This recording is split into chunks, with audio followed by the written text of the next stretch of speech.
નમસ્કાર મિત્રો જીપીએસસી દ્વારા છે એ ડીવાયએસઓની પરીક્ષા છે એ 7/9/2025ના રોજ લેવામાં આવશે।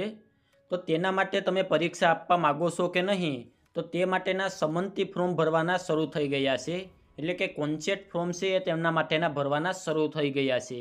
તો આના માટેનું સમંતી ફોર્મ તમારે કેવી રીતે ભરવું તેમની સંપૂર્ણ માહિતી આજના વિડીયોમાં આપવાનો છું। એની પહેલાં અમારી ચેનલમાં પહેલી વાર આવ્યા હોય તો ચેનલને સબસ્ક્રાઈબ કરી દેજો, જેથી ભરતીને લગતી તમામ માહિતી છે એ સૌથી પહેલાં તમારા સુધી પહોંચી શકે। તો ચાલો મિત્રો આપણે આજનો વિડીયો શરૂ કરીએ। તો મિત્રો જીપીએસસી ડીવાયએસઓ માટેનું કોન્સેપ્ટ ફોર્મ ભરવા માટે છે એ સૌપ્રથમ તો તમારે જીપીએસસી ઓજસ ગુજરાતની વેબસાઇટ ઉપર જવાનું રહેશે। અહીંયા મિત્રો ખાસ ધ્યાન રાખજો, જો તમે એકલા ઓજસ ગુજરાતની વેબસાઇટ ઉપર જશો તો તમને ત્યાં જોવા નહીં મળે। તમારે જીપીએસસી ઓજસ ગુજરાતની વેબસાઇટ ઉપર જવાનું રહેશે, જેમની લિંક વિડીયોના ડિસ્ક્રિપ્શનમાં પણ આપેલું છે। અન્યથા તમારી પાસે જે કોઈ પણ વેબ બ્રાઉઝર હોય તેમાં તમારે જીપીએસસી ઓજસ ગુજરાત સર્ચ મારવાનું રહેશે, એટલે તમે જીપીએસસી ઓજસ ગુજરાતની વેબસાઇટ ઉપર આવી જશો। તો અહીંયા હોમ પેજ ઉપર આવશો તો તમને ઘણા બધા ઓપ્શન જોવા મળશે।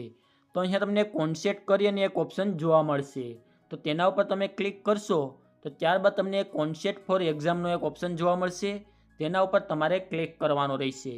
તેના ઉપર ક્લિક કરશો એટલે તમે કોન્સેપ્ટ એપ્લિકેશનના પેજ ઉપર પહોંચી જશો। તો સૌપ્રથમ તો અહીંયાથી તમારે એડવર્ટાઇઝમેન્ટ સિલેક્ટ કરવાની છે, તો તેના ઉપર ક્લિક કરશો તો ત્યાં તમને જોવા મળશે ડીવાયએસઓ અને ડેપ્યુટી મામલતદાર, તો તમારે તે સિલેક્ટ કરી લેવાનું રહેશે। ત્યારબાદ જ્યારે તમે ફોર્મ ભર્યું હતું ત્યારે તમને 8 ડિજિટના કન્ફર્મેશન નંબર મળ્યા હતા, તે તમારે એન્ટર કરવાના છે અને તમારી ડેટ ઓફ બર્થ તમારે અહીંયા એન્ટર કરવાની રહેશે। ત્યારબાદ નીચે જે કેપ્ચર કોડ આપેલો છે તે નાખી અને ઓકે ઉપર તમારે ક્લિક કરવાનું રહેશે। તો અહીંયા સૌપ્રથમ તો તમારી ડિટેલ આવી જશે, જેમાં તમારું નામ, ડેટ ઓફ બર્થ, તમારી કાસ્ટ, જેન્ડર અને કન્ફર્મેશન નંબર આવી જશે।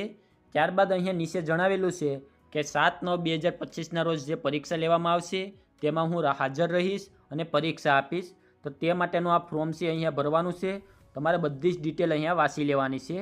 ત્યારબાદ અહીંયા ટિક માર્ક કરી અને આ agree and pay concept deposit તેના ઉપર તમારે ક્લિક કરવાનું રહેશે। તો અહીંયા તેના ઉપર ક્લિક કરશો એટલે તમે પેમેન્ટવાળા પેજ ઉપર પહોંચી જશો, જ્યાં તમારી એપ્લિકેશન નંબર અને તમારે કેટલી ફી ભરવાની છે તે અહીંયા આવી જશે। તો અહીંયા તમારે સાવ નીચેની તરફ જતું રહેવાનું છે અને પે ફી ઉપર ક્લિક કરી અને અહીંયાથી તમારે ઓનલાઈન ફી ભરવાની રહેશે। પરંતુ જે મિત્રો પોતાની રીતે ઓનલાઈન ફી ભરી ન શકતા હોય કે કોન્સેપ્ટ ફોર્મ ના ભરી શકતા હોય તો સ્ક્રીન ઉપર જે વોટ્સઅપ નંબર તમે જોઈ શકો છો તેમાં તમારે અમને મેસેજ કરવાનો રહેશે અને અમે તમારું કોન્સેપ્ટ ફોર્મ ભરી આપીશું। એમના માટે 50 રૂપિયાનો ચાર્જ થશે, તે તમારે અમને ઓનલાઈન ચૂકવવાનો રહેશે।